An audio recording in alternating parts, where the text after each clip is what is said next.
Good morning. My name is Vince, and I'm president and founder of Asian Pacific Community Awareness. And I'm very happy to be here this morning with this lovely woman, Victoria Romero, who is a school teacher. And we connected because my organization, our organization, wants to do something to help children. I'm an advocate for education. I do anything to help kids to better themselves because children are our future. So I have a quick message to all you parents out there. Pay attention to what your children are learning in school, and don't be afraid to speak up and speak out if you don't like what your kids are learning. So I want to ask Victoria, because we're doing a fundraiser. It's called 1950s Rock and Roll Education Fundraiser for Education. And I wanted to know, what are the things that the children need? What do the teachers need? And I was surprised what Victoria told me about the situation with the teachers and how they have to spend some of their own money to go out and help the kids. So this is how we connected, and I think now it's best. Victoria, thanks for coming. And I also want to mention this. Victoria, also thank you for your service. She is also a veteran like I am. A veteran, a teacher, a mom, excellent role model. Thank you. Thank you so much. So tell us about what the kids and what the teachers look for supplies and help. Well, first when the kids come in, we kind of assess their needs. As soon as they come in, we start talking to the parents about what we can do to help their kids be successful. We normally send out a list for some of our parents.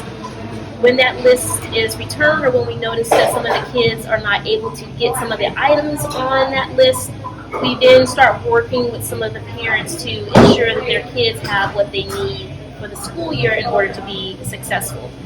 So this could be anything from materials in the classroom, such as headphones for learning, small sessions, things that they do to increase their literacy. Anything that will just help them get ahead. So you start off with your normal supplies, such as notebooks, papers, pens, things that we've used pre-COVID. Now, since we're in the COVID era, we've moved more towards a digital age where the kids are using devices, a little bit more technology in order to be able to learn. We were kind of forced in this due to the COVID situation that we were experiencing. So it's things like that. A lot of digital books, a lot of things online, programs online to help the kids kind of close the educational gap that we're seeing due to the kids being at home and not having one-on-one time with some of the teachers. Can I ask you a question? Are there different needs according to the child's grade? I would say yes, according to their grade, according to their economic status, just according to attendance issues. How much time have they missed from school due to some of our students are in situations where they might have been homeless or without a home. There's a gap in their education because of attendance issues, so they might have a learning disability. They might come to us with health issues.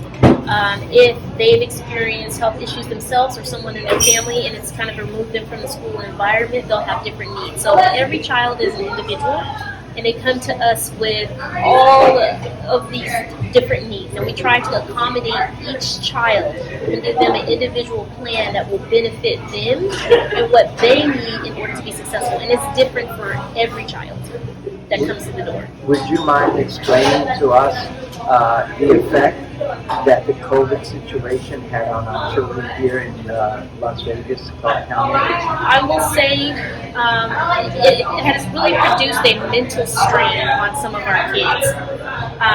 A lot of them have lost family members. They've lost streams of income that have come into the home. One parent may have lost a job, or might have lost a parent or a family member who is contributing financially and emotionally to that child's home environment.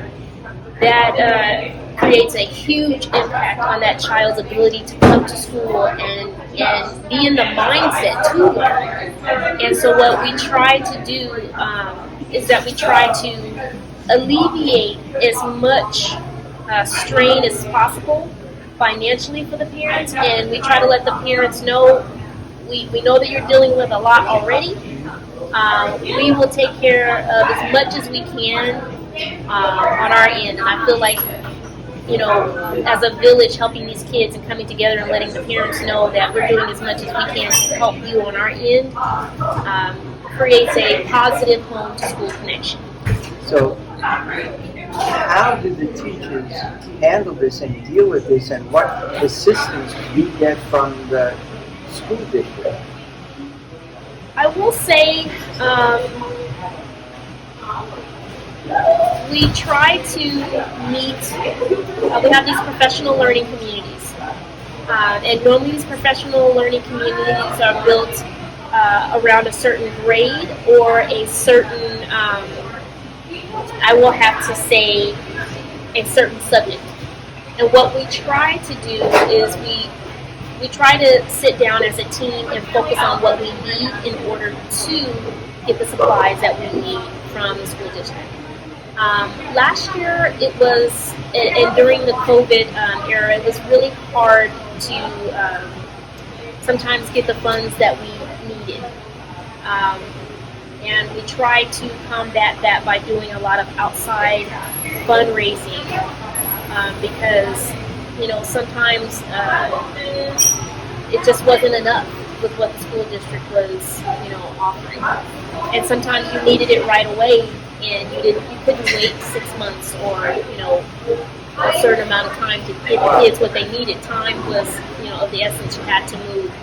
So I like what we're doing here because we're getting a jump on the funding aspect. So when the kids come in, we can get into those professional learning communities and decide right away what the kids need and have it there waiting for them when they get there.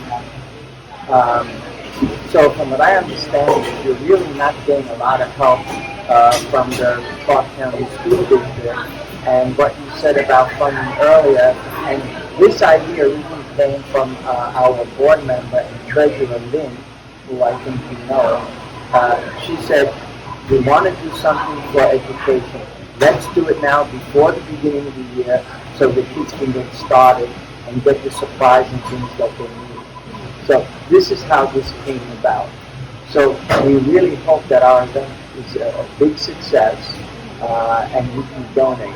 I can already tell you that we've had companies like Albertson donate some gift cards. Costco donated some gift cards. I don't want to mention the others yet because they made a commitment, but they haven't delivered yet. So I'm hoping we get other organizations that will deliver. And our event is a fun event. And what's important is the bottom line to the kids. And the bottom line to the kids, and everyone can help, whether you come to our event or not. You have options on our website to donate. Whether it's $1 or $5, doesn't make a difference. Every little bit helps. I've been here almost 7 years now, and I know that our school district was supposed to be getting money from this passage of the new marijuana law. And the first $25 million was supposed to go to the school. It never did. And I argued this with Sisolak and some other people at the time because it went into the general fund. And that's one of the problems financially in Clark County is the money gets put into the general fund. Once it's in the general fund, they can use it for anything they want. It's not specifically earmarked for education. And that's why now you have them talking about raising property tax because they want to find ways to get more money for education.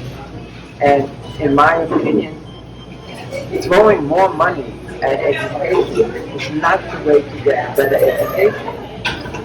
Managing the money correctly, managing the teachers, finding the good teachers, and keeping them. So please, we're going to hear more from Victoria.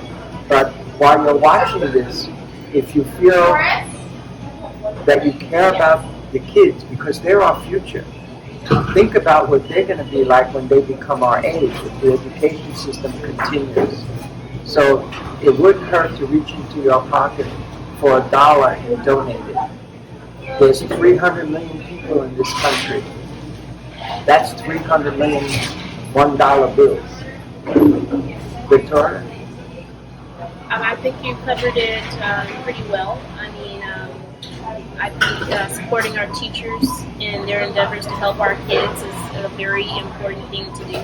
Our teachers have felt the strain during this time of COVID and even before. And any support that we can give them, because we want to retain and keep good teachers who care about our kids, and we want to support them in any way possible. Especially if what they're trying to do is in turn support our kids. So that's all I can ask is that if you're out there, if you can help our students with anything, if you don't feel comfortable donating a money amount, backpacks, pencils, notebooks,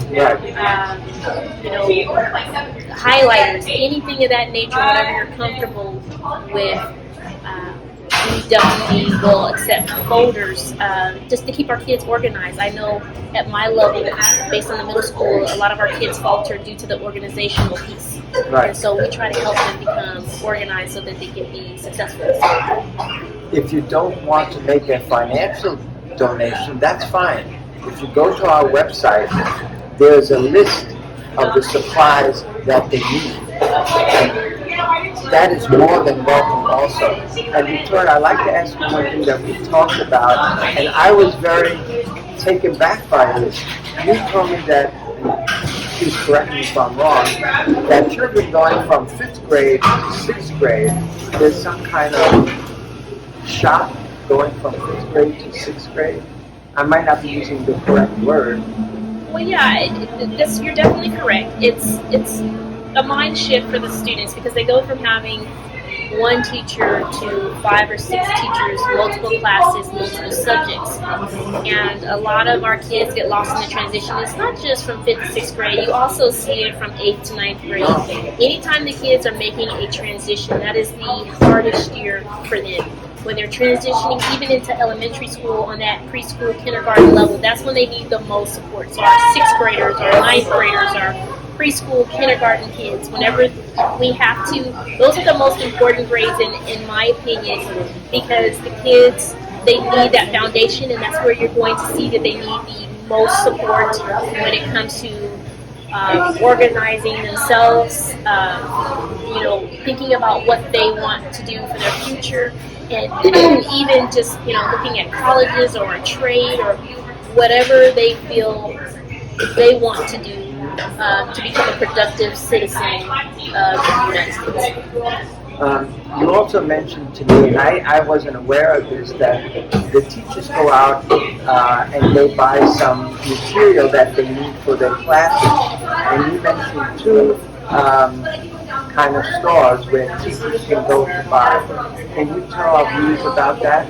And maybe this is a place, and I believe I put the names of these 2 on our website. Unfortunately, I apologize, I don't remember the names off the top of my head, but you can find out, and maybe they can call the store and ask the store to put something on their credit card for you. So, a popular store would definitely be Lakeshore. That's a teacher store that you can actually go to or supply a gift card. But there's also... Excuse me, that's Lakeshore Teachers... Well, it's just called Lakeshore. It says the Lakeshore Teacher Store. And we They have, specialize in just supplies and stuff for teachers. yes, that would be correct. So anything that a teacher would need as far as supplemental materials, and I want to explain, supplemental materials are a little bit something that's outside of the curriculum you're teaching. It's a little extra support for the kids who, so say for example, I might have a sixth grader. That sixth grader might come to me on a third grade level on either the math side or on when it comes to the literacy. So whereas I feel where CCSD kind of what they're missing is the extra support for the kids who are experiencing gaps in their education, who need the extra support. Something at home that they can do, like a Moby Max program or something where they can get on and kind of practice those skills to catch up to their peers. So say if I had a health issue and I've missed 6 months of school, how do I catch up? So I'm here now and I'm exposed to the grade level curriculum, but I'm struggling because I've missed 6 months of school. What can I do? So that's when the teacher will go out to a place like Lakeshore or a place that, say, okay, what can I do? Can I buy an educational game? Can I, give this kid extra? And when we have these parent-teacher conference and we're talking to the parents, and the parents are like, well, what can I do to catch my kid up? That's where we falter. That's where you're seeing a lot of teachers going out there and they're spending their money to get those supplemental kids, because I have this kid who has this learning disability or this issue, and I need to catch them up so that they can participate in the activities with their peers and feel comfortable and not embarrassed because they're behind. So this is something that the teachers are taking upon themselves to do. Yes. Not something, I remember when I was going to school, I was a little bit slow in the early ages in reading, and then I was put into another class to help me improve my reading. And I know there were other classes for kids to help improve their level to meet up with this. We don't do that anymore. Well, we do when there's a severe need. Right. We do when there's a severe need, like a learning disability. But the kids who get lost are the kids who, like you said, I've missed this much of school for whatever reason. I've missed this much of school. We're homeless. We didn't have any place to live, so now we're trying to play catch up. And we some of our kids they fall in the cracks and they get lost. And the teachers are out there and they're trying to help them. And I talk to teachers and they're spending hours reflecting, talking to each other in the professional learning communities, trying to figure out how can we help these kids. And sometimes we hit a roadblock when it comes to financially if we have to pay out of our own checks and take our own money, because we have families as well. And so it becomes I wish I could, but I can't, and I'm going to try to do as much as I can. I'm going to look for free resources. I'm going to ask this organization for money for what we plan on doing. But sometimes when we ask for these things, we don't necessarily get them when we need them from our district. To me, this has always been, and of course it's obvious I've been around a lot longer than Victoria, so I've seen a lot of these problems for many years, which never seem to be resolved. And in my opinion, local governments should pay more attention to the school children. We're raising our future generations to run this country to be a free country. If we don't educate them properly, and we talked earlier about something off camera where helping an individual, especially giving money to a school or to a special program, is not a problem, because what it does is educates that person to become a better citizen, and a better citizen gets a better job and pays taxes. So, and we talked about with the homeless. The government invests money in these things. It's an investment in the future for take these people off the streets, bring these kids from third grade level reading who are in sixth grade up to the same level so they can go out and get a good job and take care of their family. Helping people to get a higher minimum wage is not really the answer, because if you're well educated, you'll get a good paying job. And every job, there's an entry position. Now, yes, I do agree that through the progress of countries and inflation, minimum wages should go up periodically, but not give like a handout. Half these kids who go now on going to McDonald's, in my opinion, would never find another job at McDonald's because they're not well educated. They don't know how to make change. They can't take orders correctly. So it's very important for us to really help our children. And people ask me, why am I doing this? You don't have children. Yes, I don't have children. But I grew up in a family and I have 10 nieces and nephews. And those nieces and nephews have kids in school. I want them to have the same life I had when I was growing up. School was fun. I mean, we got bullied in school when I was growing up. And at the end of the day, the person bullying you were still friends. We played ball in the schoolyard with people of all nationality, all colors, and we made fun at each other, but we never took it seriously. We never got offended by it. We still went out the next day and did the same thing.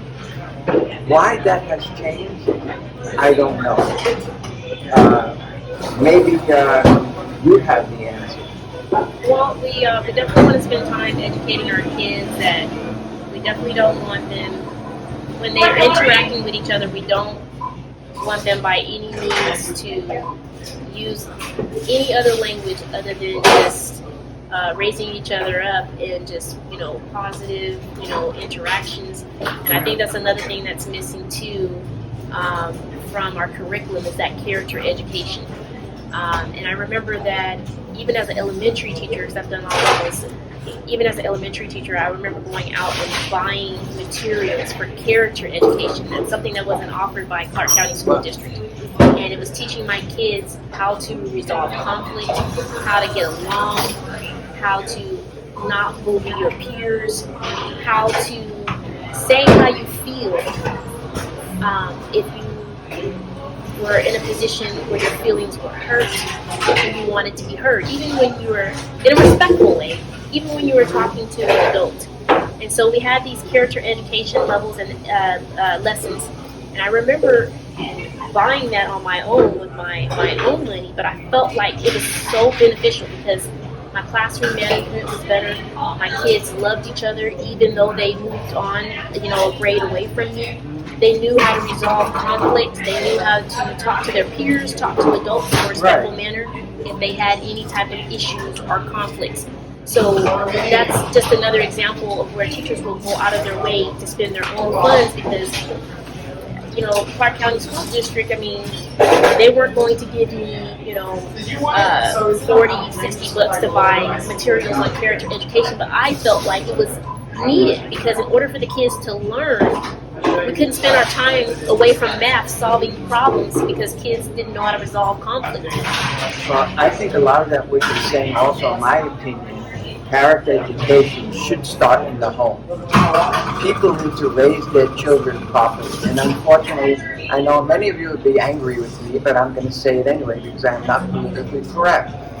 Some people don't know how to raise their children and teach them respect.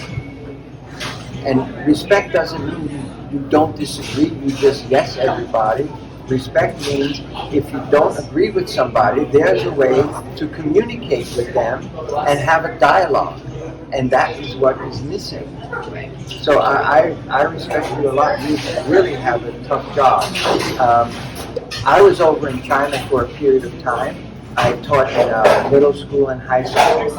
And I can tell you one thing. One thing I still don't understand here, and maybe my friend Victoria is not going to agree with me, but I had a class of 45 children in middle school. Do you think the teachers union would have that happen here? No way. When I went to school, my elementary school, there were 35 kids in my class, and I don't think our generation grew up bad. So I am not a believer that smaller classes always produce the best results. I think it is the best teacher that produces the best results. And that's something I think we need to strive for here in Clark County. And I talked to a gentleman who was running for governor, and I asked him, I said, you know, we are a tourist industry. As a governor, how would you turn this around for us to be known more as a white-collar community than tourism? And he says to me, Vince, the problem is education. We can bring those jobs here, but the problem is filling those jobs. We don't have the talent. And the only way you're going to get the talent is to revise our education system. And I agree with that 100%. And I think that is the type of person we need as a governor in this state who understands that. Because you can't bring in high-paying jobs from Wall Street and other places and you don't have enough talent. Then you have to go out of the state and hire people. That defeats the purpose. So the point is, education is extremely important, and how and what we teach and who is teaching our students. I wish if I was back in school, I had a teacher like Victoria who cares. They go out, like we say in the military, above and beyond the call of duty. That's what a lot of these teachers are doing. I definitely agree with the things you said. Definitely education is very important for our kids. So with that being said, investing in our students and investing in our teachers is definitely the way to go.